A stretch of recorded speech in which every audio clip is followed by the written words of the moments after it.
This Torah class is brought to you by TorahAnytime.com.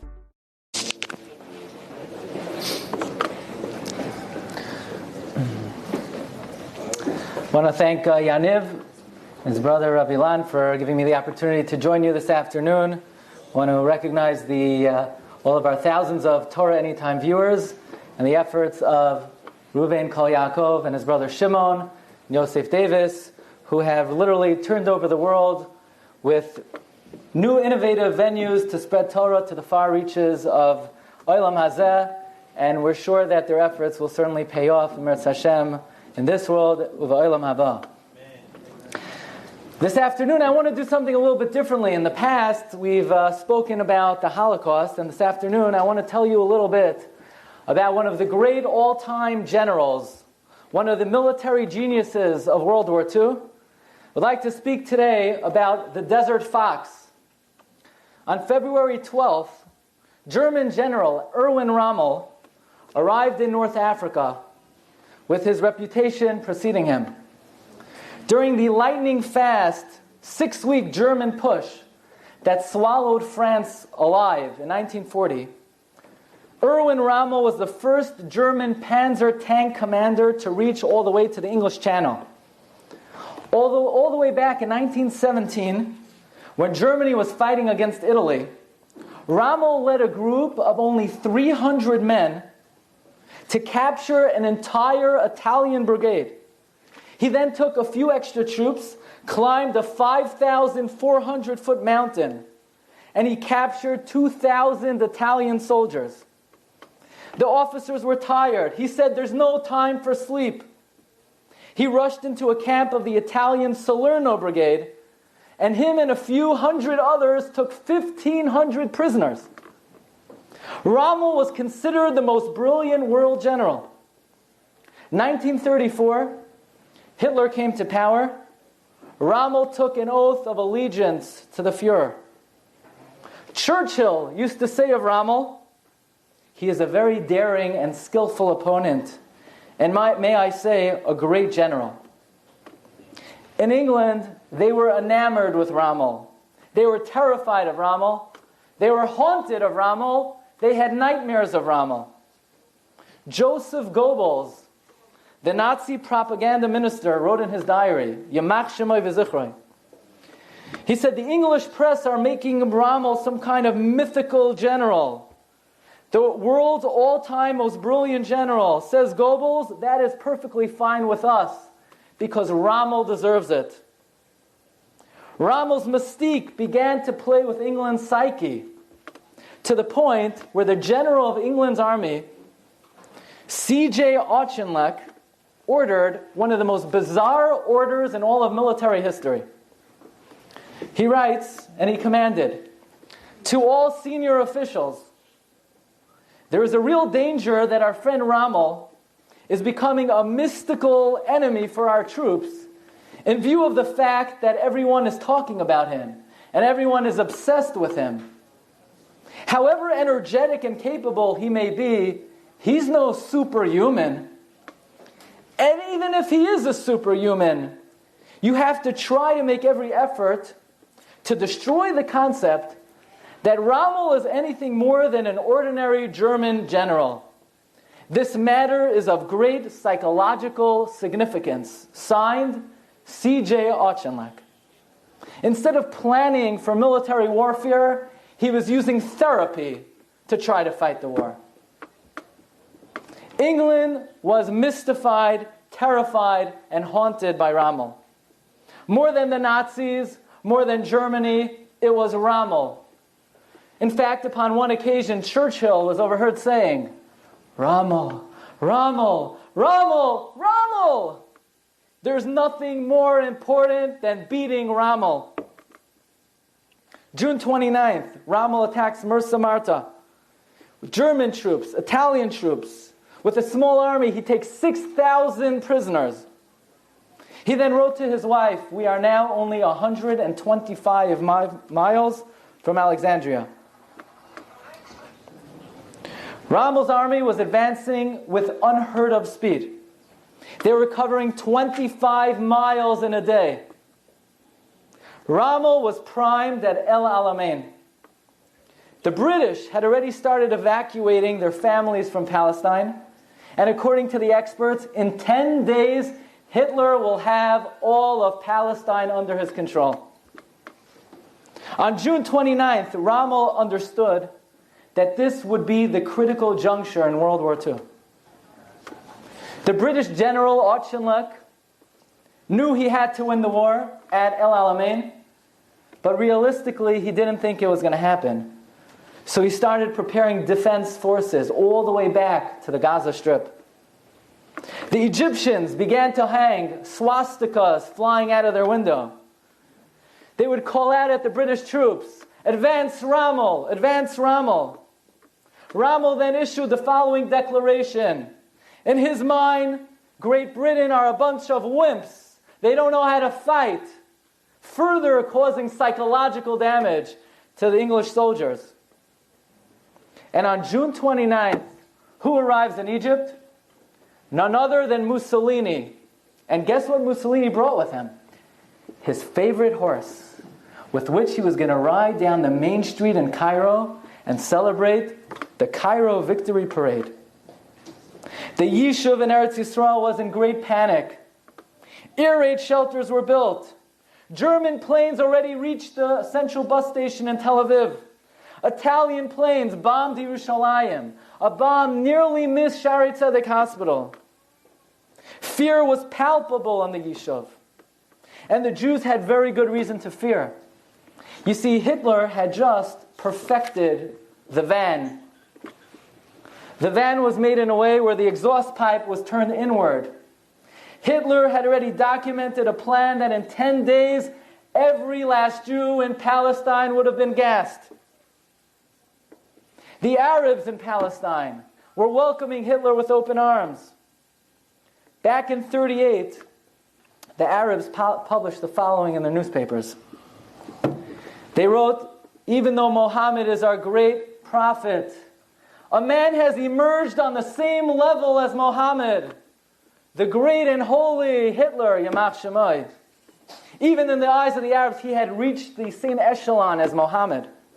1940, King of Saudi Arabia swore allegiance to Hitler. 1941, Egypt's King Farouk swore allegiance to Hitler. One observer in Cairo reported, in the Islamic world, the Führer is credited now with supernatural power. He is the prophet from heaven who is sent to rid us of our problem. As Rommel moved closer, Arabs in Yerushalayim would not say hello to each other anymore. Now the official greeting was, "Heil Hitler." The Arabs broadcasted on the radio, "Jews, we're going to swim in your blood. We're going to abuse your wives. We're going to murder your children." As Rommel moved closer, mysterious chalk marks appeared on the homes of the Jews in Yerushalayim. And at first nobody knew what are these chalk marks. And later they realized the Arabs were already staking claims to the homes of the Jews. In fact, there were many fights that broke out in the streets of Yerushalayim. Arabs fighting over which house is going to belong to who. My grandfather, Zal Gesundsein, you should live and be well, writes in his personal memoirs that when he was in Auschwitz, he saw Eichmann. And Eichmann invited a special guest to join him in Auschwitz.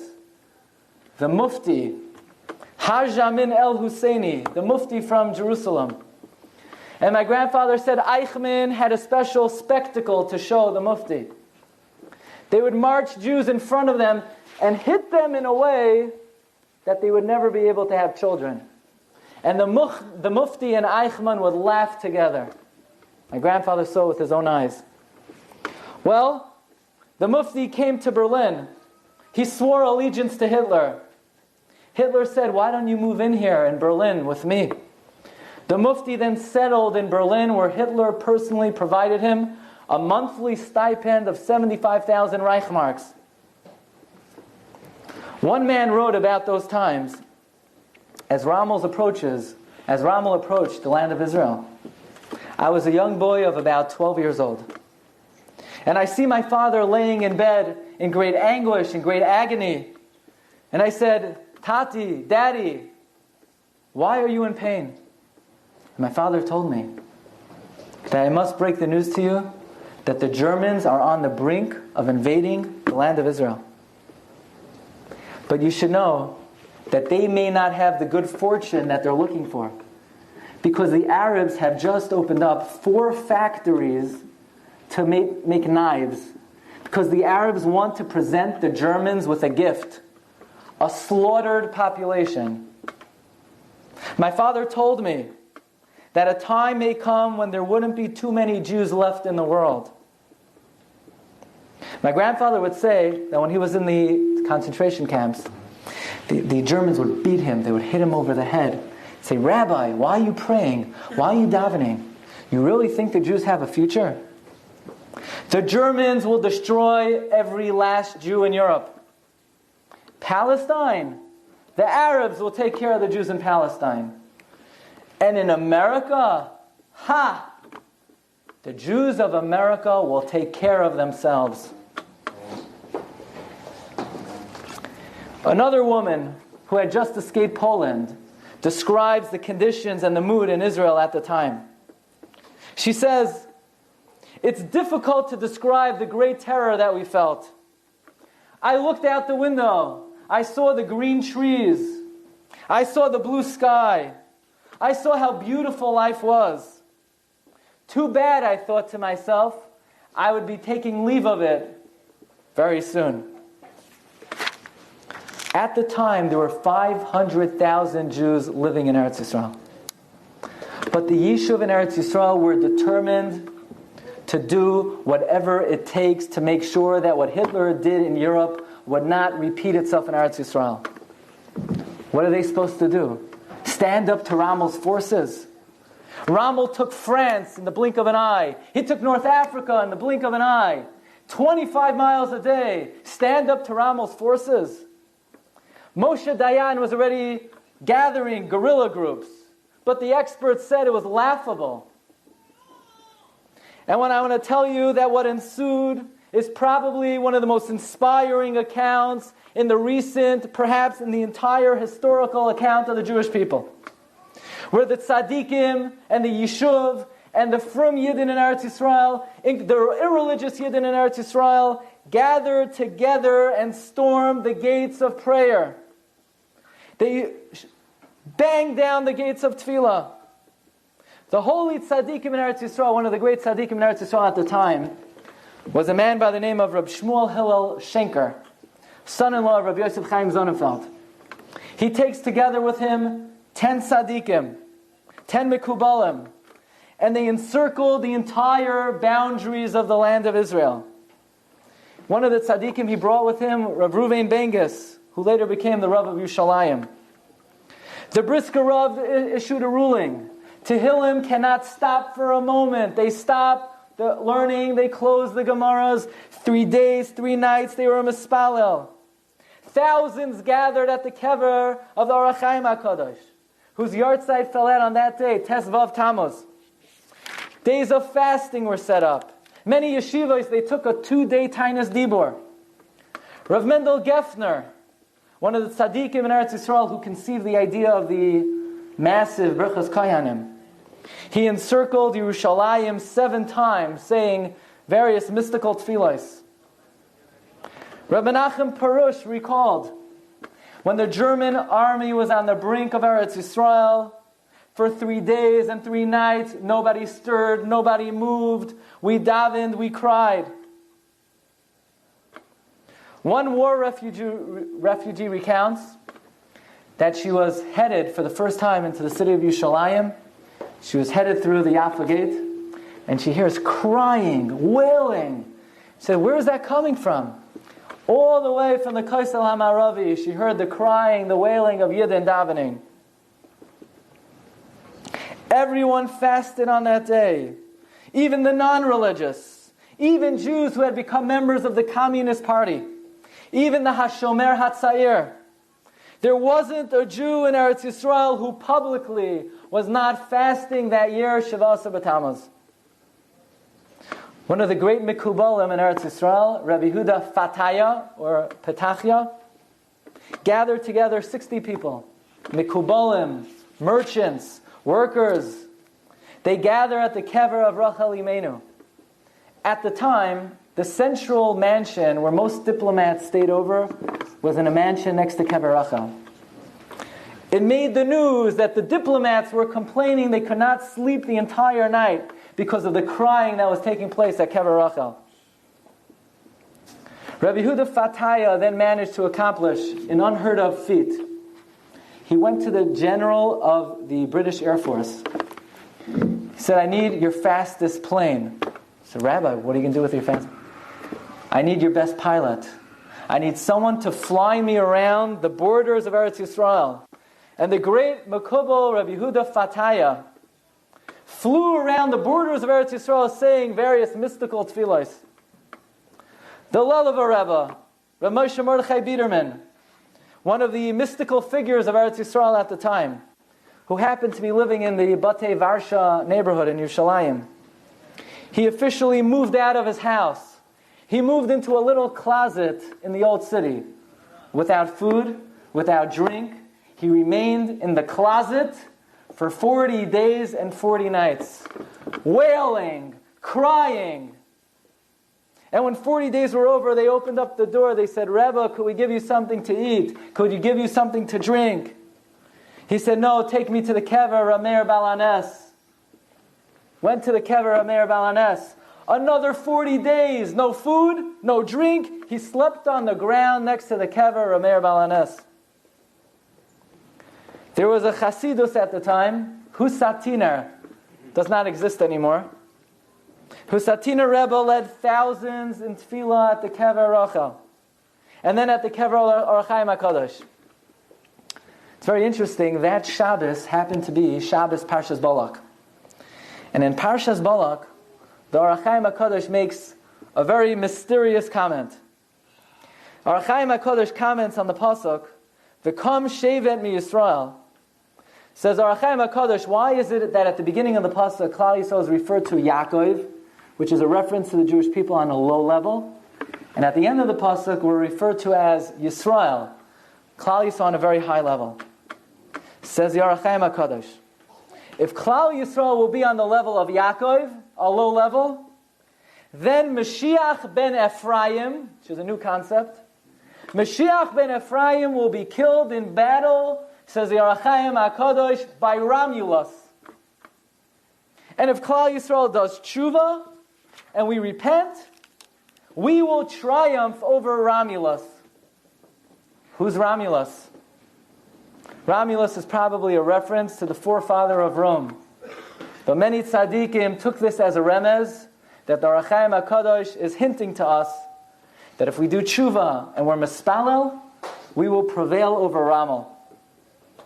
Imrei Emes, the Ger Rebbe of Rav Mordechai, he passes by a shul in Yerushalayim, the Ol Rachel shul, and he hears the crying, and he hears the tefillos, and he says, I have a haftacha, I know for sure that there is no way Ramel will enter the borders of Eretz Yisrael. But then the Ger Rebbe added one of the most frightening things that I've come across in a very long time. Said the Ger Rebbe, had the Rabbanim in Europe galvanized everyone together, gathering together all the rabbis, gathering together all the people, and if they would have stormed the heavens like they did in Eretz Yisrael and Yerushalayim, they would have stopped the Gezerah in Europe. And you should know that the Ger Rebbe was not the only one who said this. Rabbi Meshulam David Soloveitchik, the son of the Brisker Rav, writes, who knows if in Poland, if they would have davened like the way they did in Yerushalayim, what would have happened? What would have been the fate of the Jewish people in Europe? Rav Aaron Leib Steinman, if you're not familiar with the name, now's a good time to familiarize yourself. One of the leaders of today's generation. He writes in a sefer, Ma'achoyrei HaPargod, that he personally heard from the Chazon Ish, that the Chazon Ish said that if the Jews in Europe would have davened like they davened in Eretz Yisrael, Hitler would not have started. But Moira v'Rabosai, my dear friends, in no way is this an indictment of the Jews of Europe. Because at the Levaya of the Chazon Ish, Rav Shmuel Greineman, his brother-in-law, said over that he heard personally from the Chazon Ish that yes, if they would have davened this way in Europe, they would have stopped the Holocaust. But the Chazon Ish said that while in Europe none of the Rabbanim were fully aware of what was going to happen. Why not? Because min hashamayim, they hid it from them. The Rebbeinu Shalom did not want them to be fully aware so that they shouldn't be able to stop the Gzeirah. But in Eretz Yisrael, God wanted there to be a remnant. And therefore, He notified them, they had advance warning, and they in fact were mavatal the Gzeirah. And I want to tell you that what happened was one of the most stunning surprises in military history. One of the most cunning generals in the world history, Rommel, was stopped dead in his tracks. One historian writes, after more than 3 years of war, Alamein was the first indisputable victory over a German army. Churchill writes, it may almost be said, before Alamein, we never had a victory. After Alamein, we never had a defeat. Somehow at Alamein, Rommel no longer had the same tenacity. He didn't have the same drive. He didn't have the same spring in his step. In fact, Field Marshal Albert Kisserling writes, had this battle been fought by the old Rommel, he would have conquered within hours. Kisserling claimed that somehow Rommel had a nervous breakdown at Alamein. He was hospitalized for depression. He wasn't the same Rommel anymore. There was another miraculous occurrence that changed the turn of the war. Hitler decided to divert some of his troops to Russia, which was considered a terrible error to begin with. When Rav Shlemka of Zvil heard that Hitler was attacking Russia, he said if Hitler would have continued on his original path, he would have went straight to Syria. But he became confused. When the Husatina Rebbe was told Hitler attacked Russia, he said, finally, the turning point in the war. The great Mekubal, Rabbi Yehuda Fataya, explained Kabbalistically how Hitler had his downfall by attacking Russia. He said through the tefillos of the Yishuv of Eretz Yisrael, the angels on high that were supporting the Germans, they took the ois, Surya, Samach, Vav, Resh, Yud, Aleph, and Hitler was supposed to attack the Middle East from Syria. He had a stronghold in Syria. And instead of attacking from Syria, the Malachim switched the letters to Russia, and Hitler got confused and he went to Russia. Hitler understood, Rommel understood, that at El Alamein, that could be the turning point in the war.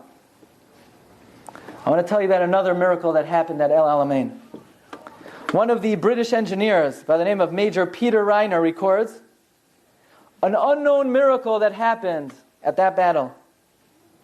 He said, I venture to say that the most critical war in the 20th century was the War of El Alamein. Had things been different, the Mediterranean Sea would have become an Axis lake. But within minutes that the battle broke, more than 1,100 German troops walked over to the British side and surrendered before a bullet was shot. Thirst did them in. They had been encamped in the desert for 36 hours. The British had their pipeline running through the desert, and the Nazis were struggling to try to tap into it. Said this engineer, they were testing out the pipeline. And on that particular day, instead of testing it out with fresh water, they tested it out with salty seawater. The Germans tapped into the pipeline. They began drinking the seawater, and their thirst increased to the point of delirium. And within minutes of the war, 1,100 soldiers surrendered. Nes Gadol Haya Sham. All as a result of the power of tefillah of the Bnei Eretz Yisrael. Rommel's downfall had begun. He begins to withdraw. Hitler sends word, there's no withdraw. Germans don't withdraw. There's only one option, victory or death. Rommel pleads, he sends a message to Hitler, we have no chance, we have no shot. Hitler eventually agrees. July 20th, 1944. A bomb planted in Hitler's headquarters exploded. Hashgacha had it that Hitler survived.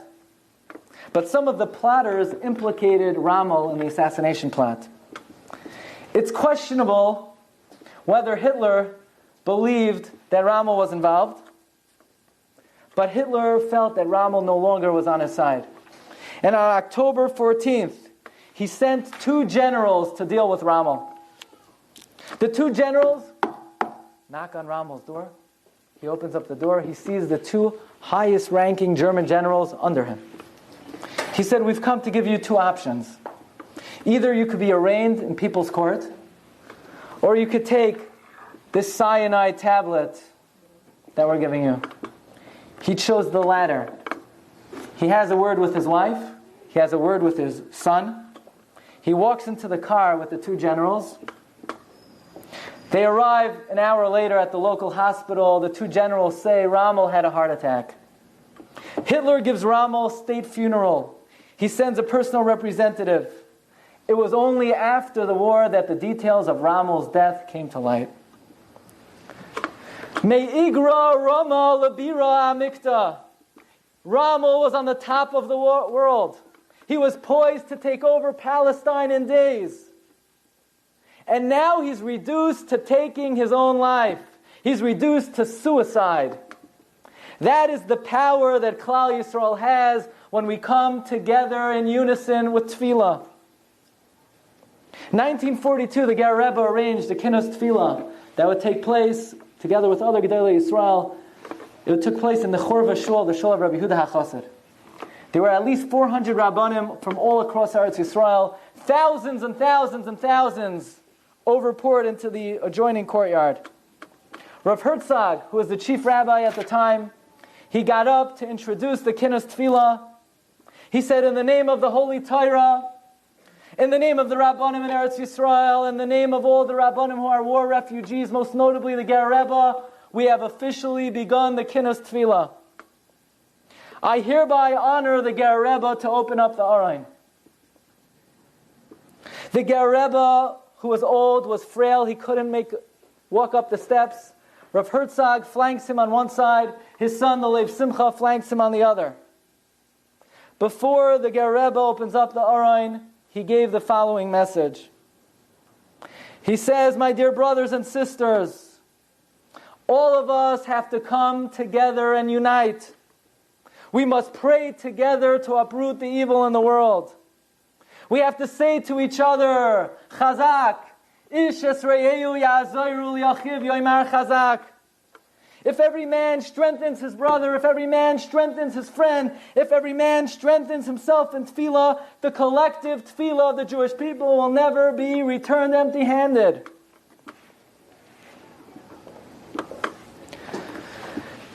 So I say to you, my dear friends who have gathered here today, one thing that I know we all have in common is that nobody here wants to have to be here again mourning next Tisha B'Av. And none of us wanted to have to be here today. We say to the Ribbono Shel Olam, enough already. Every year that we last in this Golos, mankind descends further and further into darkness, into immorality. The Gemara in Gittin says that there was a boat of 400 young boys who were being taken back to Rome to be violated unnaturally. And they all committed suicide. Little children committed suicide, not to have to violate against their will that which the Torah redeems an abomination. And we live in a country where the Supreme Court doesn't understand what little Jewish children would risk suicide for 2,000 years ago. The Ramban says that when we were in Mitzrayim, v'haya roi sheyisarech yoser. Really, it should have lasted longer. Ki loi hayu ru'uyim lihigal. We were not worthy to be redeemed. Says the Ramban, so why did Rebbeinu Shalom redeem us? Ela shetzoaku v'hirbu tefillah. Because they davened and they cried and they davened and they banged down the gates of prayer. This is the formula to get out of Galus. I don't know if we're worthy for the Galus to end. That's something that I can't tell you. But that's the formula to success. That's what we did in Mitzrayim. That's what we did in Eretz Yisrael 70 years ago. This Tisha B'Av, we need to stand together, to strengthen each other. Every man turns to his brother and says, Chazaq, be strong. If we all unify in tefillah and we all storm the heavens, then the Rebbeinu Shalom has invested in us a koyach to be mavatel any gzeira on Klal Yisrael. And we all cry out to the Rebbeinu Shalom, Nachem Hashem Elokeinu es Avelei Tzion. Rebbeinu Shalom, please console all of us. We're all mourning, we're all yearning. And if we're able to exercise the koyach that the Rebbeinu Shalom has invested in a unified Klal Yisrael, then like the Ger Rebbe said, we could be confident and we could be guaranteed that the Rebbeinu Shalom will show us the consolation that we're all yearning for. You've just experienced another Torah class brought to you by TorahAnytime.com.